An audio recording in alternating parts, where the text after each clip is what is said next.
खल अघ अगुण साधु गुण गाहा,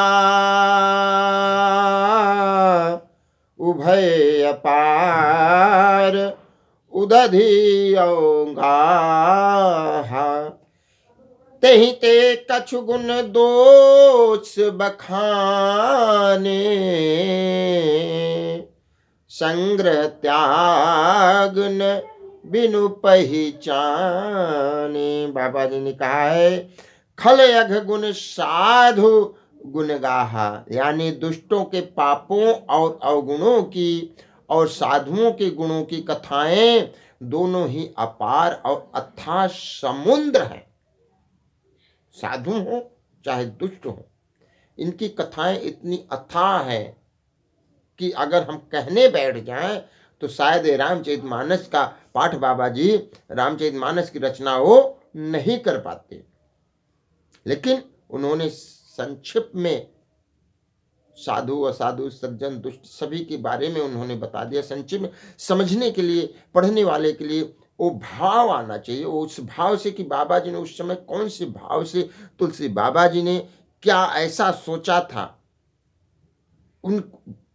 उनके साथ क्या ऐसी घटनाएं घटी थी, या समाज में उस समय क्या घटनाएं थी कि बाबा जी ने ऐसी ऐसी बातें लिखी कि जो दुष्ट होते हैं साधु, इनकी कथाओं का अथाह है। इनकी कथाएं ना कम है ना ज्यादा है, इसको कोई कह नहीं सकता। इसी से कुछ गुण और दोषों का वर्णन किया गया है, ज्यादा नहीं किए हैं उन्होंने, क्योंकि बिना पहचाने उनका ग्रहण या त्याग नहीं हो सकता, इसलिए पहचान होना चाहिए। भलहु पहुँच सब विधि उपजाए, गण गुण दोष वेद बिल गाए। कहीं वेद इतिहास पुराना, विधि प्रपंच गुण अवगुण साना। क्या कहते हैं, भले बुरे सभी ब्रह्मा के पैदा किए हुए हैं। जितने भी संसार में बाबा जी ने कह दिया कि जो भी है, चाहे वो संत हो, चाहे साधु हो, चाहे असज्जन हो, चाहे सज्जन हो, चाहे दुष्ट हो, दुराचारी हो, जिस भी प्रकार के हैं, वो सभी किसके हैं, ब्रह्मा जी के पैदा किए हुए हैं। पर गुण और दोषों को विचार कर वेदों ने उनको अलग अलग कर दिया है। गुण और दोषों को विचार कर, तुम्हारे अंदर दोष था, तुम्हारे अंदर गुण है, इसलिए तुम अलग अलग हिसाब से रहोगे। जो हमारा वर्ण व्यवस्था है, इसीलिए वर्ण व्यवस्थाएं बनी थी, गुण और दोषों को विचार, क्योंकि हम अलग नहीं थे, ना कोई चमार, ना कोई ब्राह्मण, ना कोई क्षत्रिय, ना कोई वैश्य।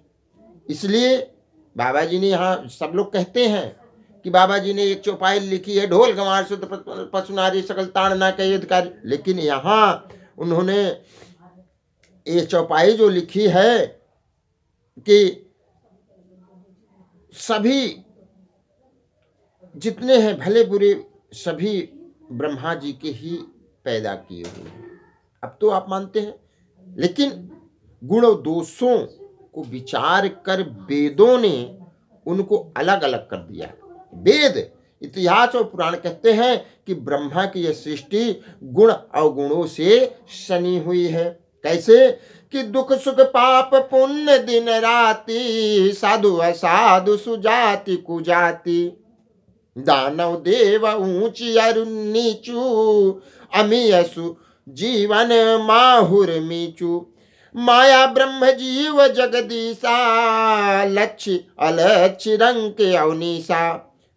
काशी मग सुर सरी क्रमनासा, मरु मारव महिदेव गवासा।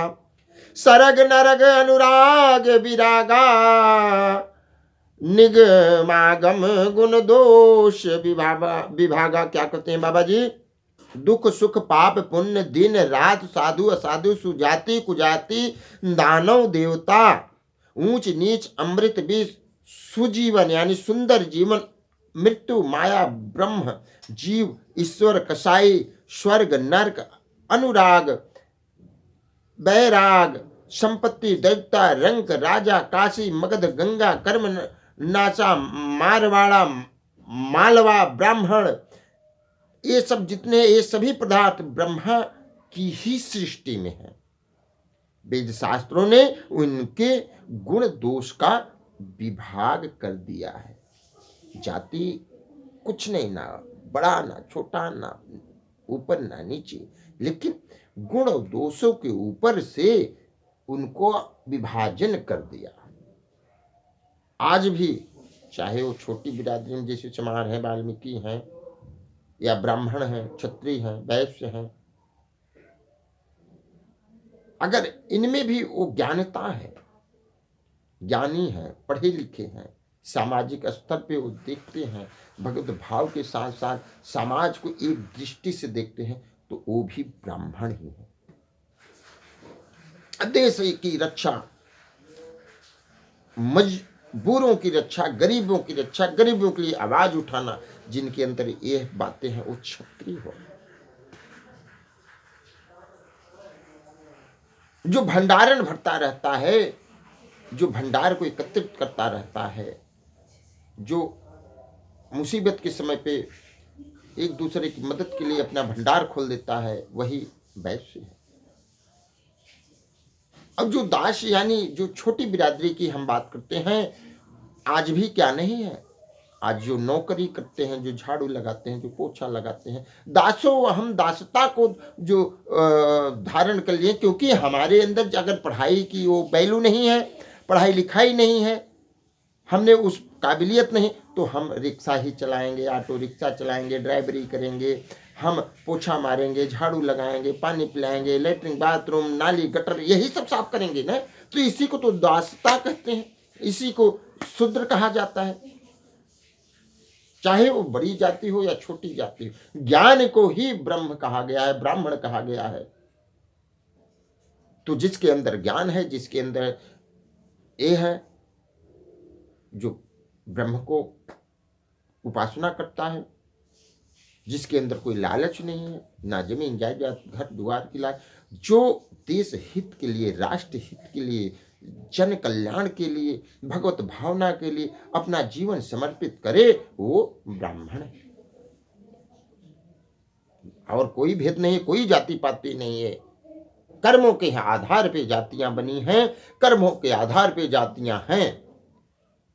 यहां पे बाबा जी ने सब कुछ खोल के कह दिया, कहें वेद इतिहास पुराना, विद प्रपंच गुण अवगुण शाना, भले पहुंच सब विद जाए, गण गुण दोष वेद बिल गाए। भरे भले और बुरे सभी ब्रह्मा जी की देन है। तो इसमें अलगाया गया है तो सिर्फ गुण और अवगुण के कारण। जो गुणी है वो ब्राह्मण हो गया, क्षत्रिय हो गया, वैश्य हो गया। जो नहीं गुणी है वो शूद्र में चला गया। आज वही शूद्र, जो शूद्र कहते हैं, जैसे बाबा भीमराव अंबेडकर हो गए, बड़े बड़े ऐसे हैं जिन्होंने आज के समय पे पढ़ाई लिखाई करके बहुत सी तानाशाह। आज के जो क्षत्रियों की बात करते हैं हम, जो क्षत्रिय कहे जा, आज का जो राजनेता है वो है क्या, ये क्षत्रिय ही है। ये क्षत्रिय का कर्म कर रहे हैं तो ये क्षत्रिय हो गए। बनिए वाली कर्म बनिए ही हो गई। जो पूजा पाठ में जात पात की बात छोड़िए, जो भी इसमें लगा वो सभी ब्राह्मण है। जो सत्यता को हासिल करता है वो ब्राह्मण है। जो आज के समय पे भी गरीबी में पल रहा है, जिसके पास दास्ता हो गई है, दास्ता यानी नौकरी, छोटी नौकरियां, वो दास्ता है। दास्ता को हम दास प्रवृत्ति को अपना लिए हैं, तो हम भी छोटे हैं, क्योंकि हमने वो पढ़ाई नहीं की। मैंने इंजीनियरिंग नहीं की तो इंजीनियर कैसे बन जाऊंगा भैया। हमने इंजीनियरिंग नहीं करी तो हम इंजीनियर कैसे बन जाए, हम तो छोटे ही रहेंगे। तो इसी यही है और कुछ नहीं है। बाबा जी ने खोल के कह दिया। समझने वाले समझे, ना समझने वाले के लिए हाथ जोड़ के भैया कोई नहीं समझा सकता।